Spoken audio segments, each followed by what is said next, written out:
Politik itu melawan yang tidak mungkin.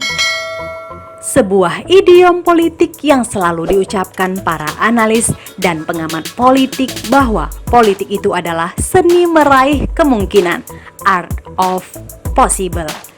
Ini bisa terjadi jika politik dalam keadaan normal, para pemain politik bisa melakukan tukar tambah kepentingan politik dari satu partai politik ke partai yang lainnya, tergantung sudut kepentingannya masing-masing, yang disebut berkoalisi untuk memperoleh kemenangan. Namun idiom politik ini tidak selalu bisa dijadikan acuan jika situasi tidak normal seperti yang terlihat pertemuan Airlangga dan SBY serta AHY.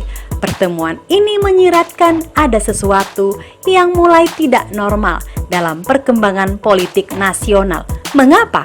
Apa yang terlihat dalam pertemuan itu harus dibaca ada kompromi baru antara Jokowi yang tersimbol melalui Airlangga pada SBY karena perubahan situasi terkini.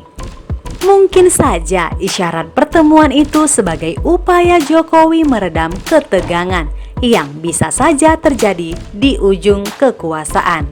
Sepertinya Jokowi ingin mengembalikan posisi sebagai negarawan untuk menjaga hubungan baik ke semua partai, terutama koalisi perubahan yang selama ini dianggap lawan politik itu.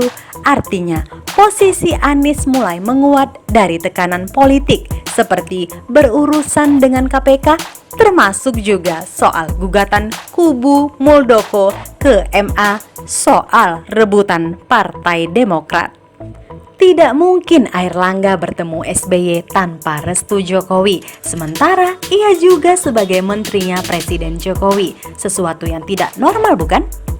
Presiden Jokowi sebenarnya mencoba membangun arah politik lain setelah Megawati take over Ganjar dari koalisi KIB ke PDIP. Dengan mengambil posisi ini, sebenarnya sinyal buat Mega bahwa Jokowi mulai ke arah netral. Bagi Ganjar jelas tidak menguntungkan secara politik, dan ini termasuk satu dari sekian banyak dinamika politik yang harus dia hadapi ke depan sebagai capres dari PDIP tanpa dukungan Jokowi. Sementara pencapresan Ganjar akan dikendalikan Puan Maharani sebagai ketua tim pemenangan yang secara psikologi politik sebelumnya berseberangan, yang juga berkeinginan sama sebagai capres PDIP. Ganjar benar-benar tidak terlalu happy dengan keadaan ini dan terjepit dari dua sudut kepentingan antar Megawati dan Jokowi. Perubahan politik ini memang terkadang tidak normal, tapi disinilah kita dapat memahami bahwa politik itu diasuh untuk berebut kekuasaan yang sangat keras, bahkan cakar-cakaran, bukan sekedar menunjukkan sisi manisnya di panggung depan saja, tapi ada tangisnya dari para politisi yang menganggap politik itu menyimpan dendam dan ambisi berujung perkelahian yang seru dan tragis. Langkah baru Jokowi yang terlihat lewat Airlangga memberi angin politik baru. Terlihat juga dari pernyataan Gibran yang bersikap netral dalam urusan capres sampai menemukan perkembangan dan keyakinan baru dalam urusan capres ini, juga bagian yang dapat dilihat sebagai pesan tersembunyi Jokowi dalam urusan capres.